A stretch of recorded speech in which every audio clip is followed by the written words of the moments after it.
여러분, 오늘은 한 가지 이상한 풍경부터 짚고 가 보겠습니다. 금값이 사상 최고치를 갈아치우는 동안 정작 가격표는 거의 보지도 않고 묵묵히 금을 사들이는 집단이 있습니다. 누구일까요? 바로 전 세계의 중앙은행들입니다. 시세를 따지지 않고 매달, 매년 묵묵히 자국 금고 안에 금을 늘려가는 주체들이지요. 이 침묵의 매집이 무엇을 뜻하는지, 그 끝에서 어떤 판이 짜이고 있는지 오늘 한 호흡씩 천천히 풀어드릴게요. 결론부터 살짝 흘려드리면 이렇습니다. 지금 벌어지는 일은 단순한 가격 상승 이야기가 아닙니다. 통화체계 자체가 조용히 재배열되고 있다는 신호일 수 있습니다. 왜 그렇게 보이는지 차근차근 짚어드릴 테니까 채널 구독 한번 눌러두시고 끝까지 함께 가주시면 좋겠습니다.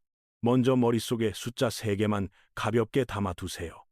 2023년 이후 전 세계 중앙은행들은 해마다 약 1000톤 안팎의 금을 꾸준히 사들여왔습니다.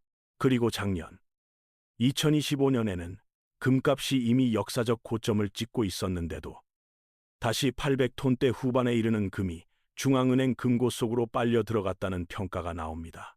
여기서 짚어야 할 점이 있습니다. 비싸도 산다. 가격을 보지 않는다. 이 한 줄이 오늘 이야기의 출발점입니다. 왜 이게 핵심인지는 잠시 후에 더 자세히 풀어드릴게요. 그렇다면 이 매집의 가장 앞줄에 어느 나라가 서 있을까요? 미국도, 유럽도 아닙니다. 바로 중국입니다. 중국은 최근 약 18개월 가까이 거의 끊김없이 금을 사들이고 있다는 신호를 시장에 또렷이 보내고 있는 상황입니다. 한 발 더 들어가 볼게요. 러시아와 우크라이나 전쟁이 발발하기 이전에 중국의 외환 보유액 가운데 금이 차지하는 비중은 약 3% 수준에 불과했습니다. 그런데 그 비중이 최근 수년 사이 가파르게 올라서 이제는 두 자릿수를 향해 빠르게 확대되고 있다는 평가가 시장에서 흘러나오고 있습니다. 왜 굳이 지금일까요? 단순한 자산 다변화로 보기에는 속도가 너무 빠릅니다. 마치 어딘가에 정해진 일정표가 놓여 있는 듯한 매집이지요. 여기서 오늘의 첫 번째 반전이 등장합니다. 흔히 중국의 금 매입은 안전자산을 늘리는 보수적 행보 정도로 포장되어 보도되곤 합니다. 그런데 건조한 숫자로 들여다보면 이야기는 정반대입니다. 이건 안전자산 매입이라기보다 통화전쟁의 보급 작업에 더 가깝습니다. 자국 통화를 국제결제망 위에 슬며시 올려놓기 위한 정밀한 사전 작업이지요. 조금 더 풀어드릴게요. 자국 통화가 국제결제 통화로 인정받으려면 그 통화 뒤에 믿을 만한 무엇이 반드시 받쳐줘야 합니다. 역사적으로 그 자리는 늘 금이 채워왔지요. 이 가설을 뒷받침해주는 결정적 사례가 하나 있습니다. 러시아와 우크라이나 전쟁 초기, 미국 측은 러시아의 외환 보유액을 동결하고 국제결제망에서도 사실상 배제해버렸습니다. 그 시점에 거론된 공식 시나리오는 충격적이었습니다. 러시아의 국내 총생산이 최대 약 15%까지 무너질 수 있다는 상당히 비관적인 전망까지 흘러나왔거든요. 그런데 실제로 벌어진 일은 정반대였습니다. 전쟁 초기 러시아 경제는 단지 약 2% 안팎의 위축에 그쳤고 이후에는 오히려 다시 일어서는 모습을 보였습니다. 그렇다면 누가, 어떤 통화로 러시아 경제의 빈자리를 메워준 걸까요? 이 질문에 답하는 순간 오늘 보여드린 그림이 한꺼번에 맞아 떨어지기 시작합니다. 그 답은 다음 장에서 차분히 풀어드릴게요. 그 답을 짧게 먼저 말씀드릴게요. 러시아 경제의 빈자리를 메운 가장 큰 손은 바로 중국이었습니다. 그리고 그 거래의 결제 통화는 달러가 아니었습니다. 위안화였지요. 이 한 문장이 오늘의 두 번째 반전 지점입니다. 한 호흡씩 풀어드릴게요. 전쟁이 터지자마자 러시아 안에 있던 서구 자본 간판들이 줄지어 시장에서 철수했습니다. 글로벌 커피 체인, 패스트푸드 체인, 의류 브랜드 같은 민주주의 진영의 상징과도 같던 간판들이 한순간에 사라져버린 거죠. 그 빈자리를 누가 메웠을까요? 중국 자본이었습니다. 중국은 러시아산 우랄 원유를 대규모로 사들였고 그 대가로 자국산 자동차와 공산품을 러시아 시장으로 흘려보냈습니다. 여기서 핵심은 결제 통화입니다. 양국 간 무역의 상당량이 위안화로 결제되었습니다. 달러를 한 차례도 거치지 않은 거죠. 그런데 한 가지 문제가 따라옵니다. 중국이 워낙 수출이 많은 나라이다 보니 거래가 거듭될수록 상대국 손의 위안화가 점점 쌓이게 됩니다. 이 쌓인 위안화를 어떻게 처리하느냐가 다음 관문이 되지요. 여기서 중국이 미리 짜놓은 다음 한 수가 등장합니다. 상대국이 손에 쥔 잉여 위안화를 상하이 금거래소를 통해 즉시 금으로 교환할 수 있도록 그 통로를 슬며시 열어두는 거예요. 비유하자면 이렇습니다. 새로 발급된 신용카드 뒷면에 필요하면 언제든 금으로 바꿔드립니다라는 작은 보증 한 줄이 박혀 있는 셈입니다. 그 한 줄이 카드 한 장의 신뢰도를 단숨에 끌어올리지요. 자, 그림이 보이시지요? 중앙은행의 침묵의 매집, 위안화 결제망의 확장, 그리고 상하이금 거래소의 즉시 환금 통로. 이 세 갈래가 한 점에서 만나면 어떤 윤곽이 떠오릅니까? 금의 일정 부분 묶인 새로운 결제 체계의 그림자입니다. 그렇다면 이 흐름이 굳어질 경우 금값은 도대체 어디까지 갈 수 있을까요? 시장에는 상당히 자극적인 숫자들이 떠다닙니다.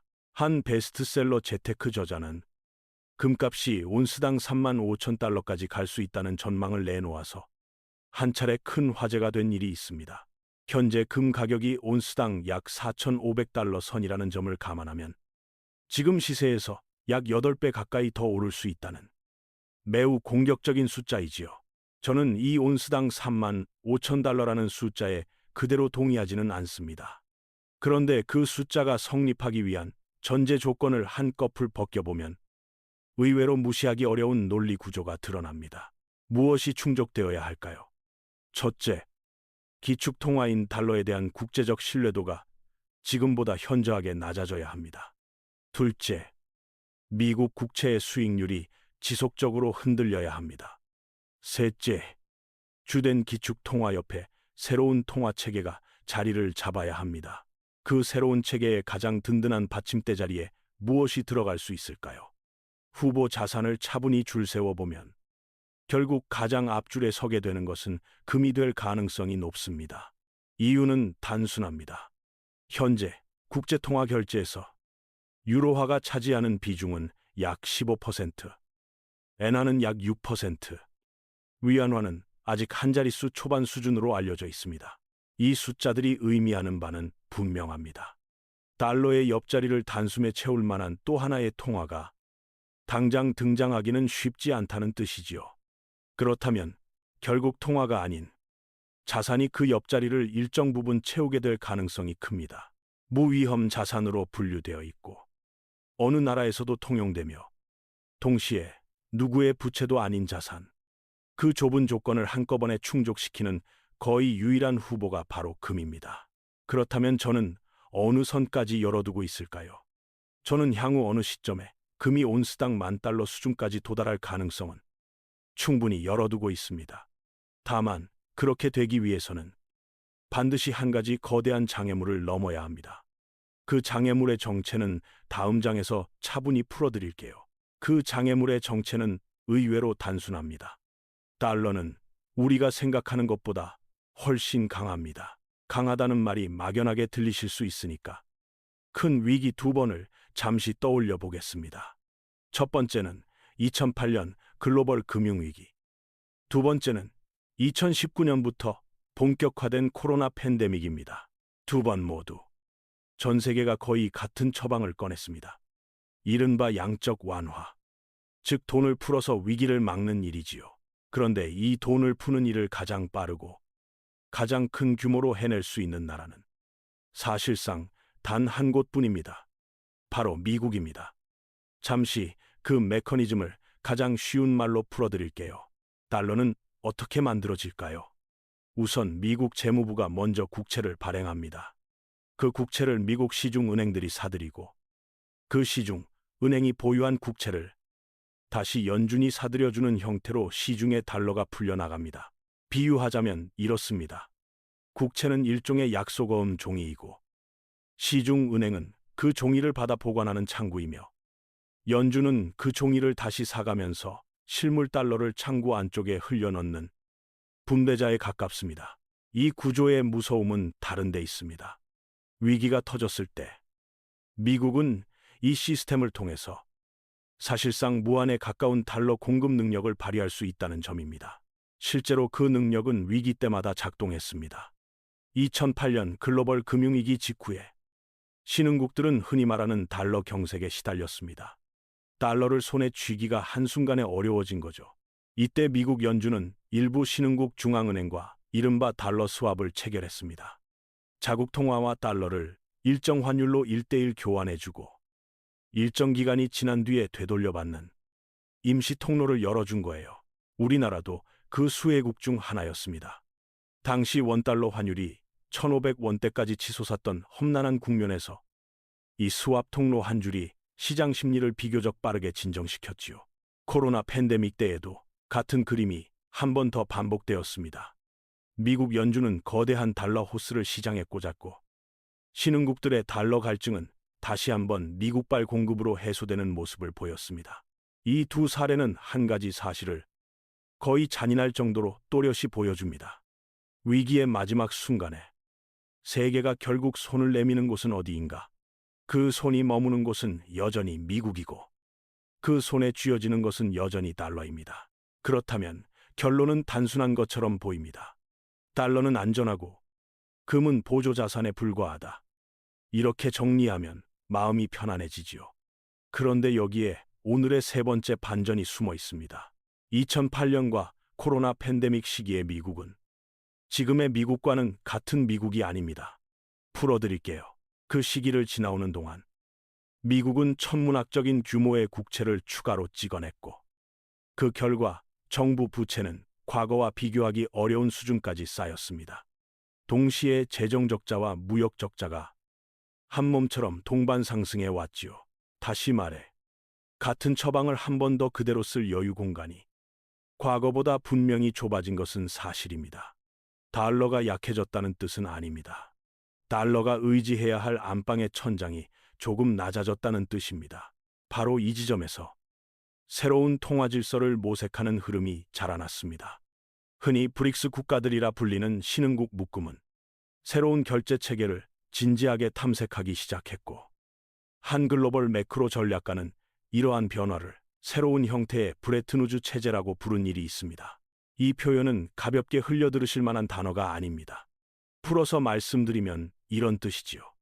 달러 중심의 단일 체제에서 달러와 함께 실물자산, 특히 금이 결제의 뼈대 일부를 함께 떠받치는 구조로 한 발짝 옮겨가는 그림입니다. 그래서 정리해보면 이렇습니다. 첫째, 달러는 여전히 주된 기축통화입니다. 둘째, 그러나 달러 단독 체제의 두께는 과거에 비해 분명히 옅어졌습니다.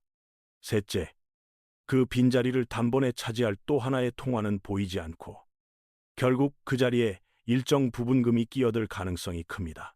그렇다면 우리가 던져야 할 다음 질문은 이렇습니다. 디지털 시대인 지금 금의 자리를 비트코인이 대신할 수 있을까? 흔히 비트코인을 디지털 금이라고 부르는데 정말 그러한지 다음 장에서 차분히 따져보겠습니다. 흔히 비트코인을 디지털 금이라고 부릅니다. 듣기에는 그럴듯한 표현이지만 저는 이 비유에 그대로 동의하지는 않습니다. 그 이유를 한 호흡씩 풀어드릴게요. 우선 두 자산이 공유하는 한 가지 분명한 공통점이 있습니다. 둘 다 공급량이 미리 정해진, 즉 유한한 자원이라는 점입니다. 비트코인은 채굴 가능한 총량이 프로토콜 수준에서 사실상 고정되어 있고 금 역시 지구 어딘가에 매장된 양 자체에 한계가 있습니다. 통계적으로 금도 앞으로 수십 년 정도 채굴이 이어지면 신규 공급에 큰 제약이 따를 수 있다는 평가가 종종 나오지요. 그런데 두 자산이 결정적으로 갈라지는 지점이 있습니다. 익명성이냐, 기명성이냐. 이 한 줄에서 두 자산의 운명이 완전히 갈라집니다. 금은 누가, 어디에, 얼마를 보유하고 있는지를 외부에서 확인하기가 매우 어렵습니다. 익명성이 거의 자산의 기본 옵션처럼 따라붙는 자원이죠. 그에 반해서 비트코인의 거래는 블록체인이라는 공개 장부 위에 흔적으로 남습니다. 의지를 가진 기관이 마음먹고 추적하면 결국 어느 지점에서는 신원과 거래가 연결될 수 있는 구조이지요. 다시 말해 같은 유한자원이라는 외피를 두르고 있어도 한쪽은 본질적으로 가려져 있는 자산이고 다른 한쪽은 본질적으로 드러나 있는 자산이라는 거죠. 이 차이는 작아 보여도 위기 국면에서는 결정적인 변수가 됩니다. 이건 단순한 사생활 문제가 아닙니다. 정부가 과세와 통제에 손을 뻗을 수 있느냐의 문제이고 화폐 질서의 가장자리에서 어떤 자산이 진정한 바깥의 자산으로 남느냐의 문제이지요. 한 가지 흐름을 더 짚어드릴게요. 작년 2025년을 지나는 동안 미국에서는 가상자산의 일부를 제도권 안으로 끌어들이는 법안이 통과되면서 한 차례 큰 화제가 된 일이 있습니다. 흥미로운 점은 정치권의 입장 변화폭입니다. 미국의 현 행정부는 임기 초반과 비교했을 때 가상자산에 대한 태도가 매우 우호적인 방향으로 분명하게 이동해 왔습니다. 일부 고위 인사가 상당한 규모의 가상자산을 보유하고 있다는 보도까지 함께 흘러나왔지요. 이런 변화의 배경에는 두 가지 단순한 동력이 있습니다. 첫째, 가상자산을 보유한 큰 유권자 집단의 표심이고요.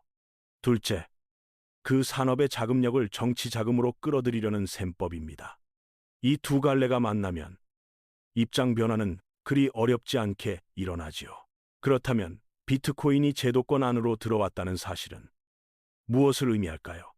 한편으로는 자산의 안전망이 굳어졌다는 좋은 소식이지만 다른 한편으로는 비트코인이 디지털금이라는 자리에서 한 걸음 멀어졌다는 신호이기도 합니다. 제도권 안에 들어왔다는 말은 동시에 규제와 추적의 손이 더 깊이 닿게 되었다는 뜻이기도 하니까요. 익명성과는 정반대 방향의 진화이지요. 자, 이 모든 그림을 종합하면 우리는 어디에 시선을 두고 살아야 할까요? 투자 지시가 아니라 판을 읽는 관전 포인트 세 가지를 정리해 드릴게요. 첫째, 비서방 중앙은행들의 금 매입 속도입니다. 매입이 둔화되는지, 유지되는지, 아니면 한 단계 더 가속되는지가 새로운 결제 질서의 진척 정도를 가늠하는 가장 솔직한 지표가 될 수 있습니다. 둘째, 위안화를 비롯한 비달러 통화의 국제 결제 점유율 변화입니다. 점유율이 한 자릿수에서 의미 있는 수준으로 올라온다면 그 뒷받침 자산으로 금이 더 본격적으로 호명될 가능성이 커지지요. 셋째, 미국 국채 시장의 분위기입니다. 장기 금리가 흔들리고 외국인 투자자의 보유 비중이 추세적으로 줄어드는 모습이 보인다면 그건 달러 단독 체제의 옷이 한 겹씩 얇아지는 신호로 읽힐 수 있습니다. 종합적으로 말씀드리면 이렇습니다. 저는 금값이 단기적으로 출렁이는 모습은 충분히 있을 수 있다고 봅니다만 장기적으로 그 방향성은 위쪽을 가리키는 흐름이 우세하다고 판단하고 있습니다.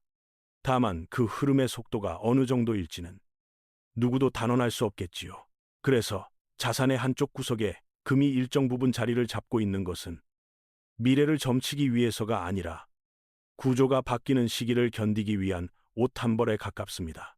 그 옷을 어느 정도 두께로 입느냐는 결국 각자의 호흡에 달려 있겠지요. 마지막으로 한 줄만 남기겠습니다. 시세에 끌려다니지 마시고 그 뒤에서 조용히 움직이는 판을 보세요. 금값의 표면이 아니라 통화 질서의 구조를 읽는 사람만이 다음 장의 첫 줄을 미리 짐작할 수 있습니다.